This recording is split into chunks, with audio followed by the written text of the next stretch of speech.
Karen's sneer could curdle milk from a block away. She waddled onto Oak Street like a self-appointed queen, her floral muumuu flapping like a warning flag, ready to wage war on anyone who dared breathe wrong in her neighborhood. The Homeowners Association had crowned her their enforcer, and she wore that title like a badge of divine right. Today, her target was the fire hydrant on the corner of Lot 17, ugly, red, and, in her mind, a blight on the pristine curb appeal of Maple Grove. It's an eyesore, she'd huffed at the last HOA meeting, ignoring the murmurs of dissent. I'll handle it myself. The sun dipped low, painting the suburban street in hues of orange and gray. Karen, all 300 pounds of her, lumbered toward the hydrant with a wrench she'd borrowed from the community shed. Her plan was simple: loosen the bolts, call it vandalism, and demand the city relocate it. Never mind that it was a critical access point for firefighters. Karen didn't think about consequences, she thought about control. Her neighbors, a small knot of onlookers, had begun to gather, sensing trouble like animals before a storm.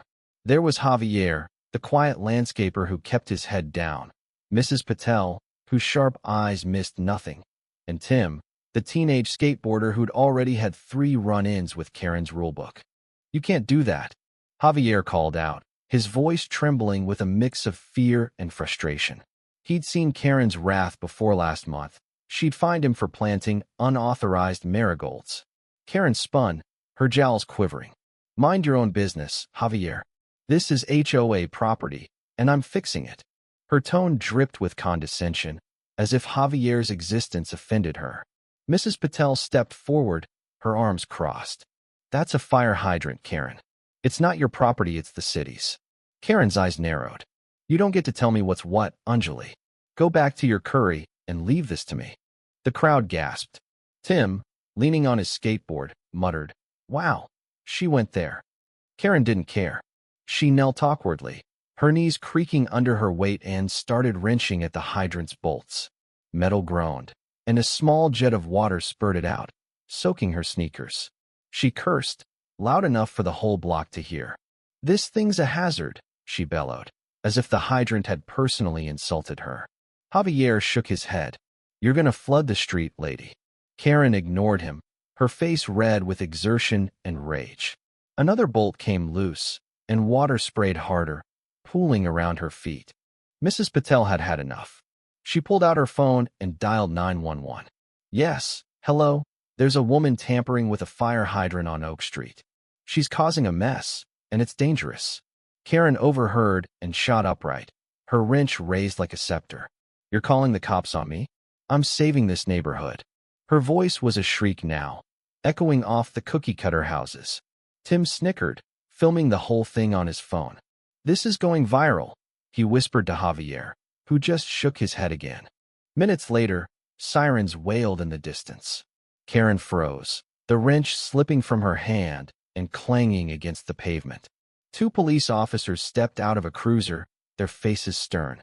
Officer Daniels, a burly man with a no-nonsense demeanor, approached first.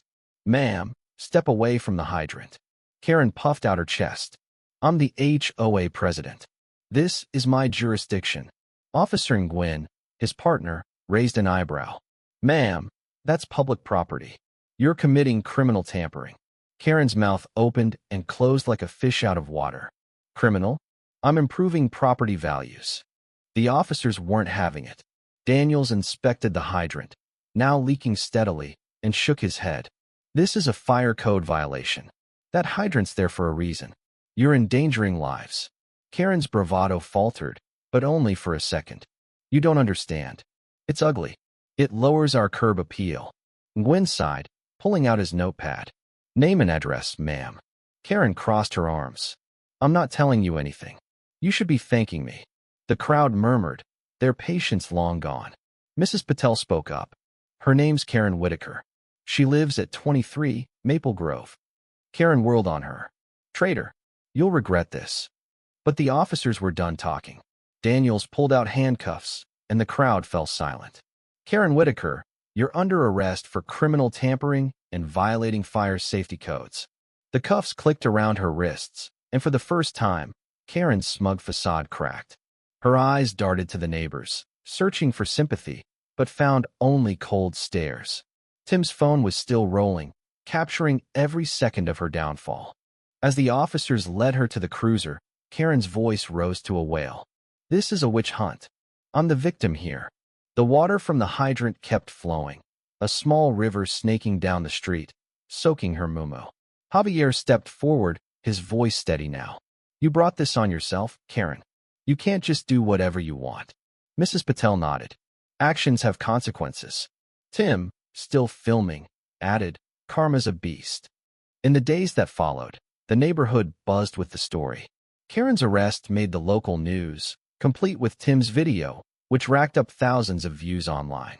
The HOA held an emergency meeting and voted her out as president, replacing her with Mrs. Patel, who promised fairness and transparency. The fire hydrant was repaired, its red paint gleaming once more, a quiet symbol of the community's resilience. Karen faced fines and community service, but the real punishment was the loss of her power. She'd always believed she was above everyone else, untouchable in her self-righteous bubble. But that evening on Oak Street, her arrogance had collided with reality, and reality won. The neighbors, once cowed by her bullying, found their voices. They realized that no one, not even a self-proclaimed HOA queen, could trample on what was right without facing the consequences.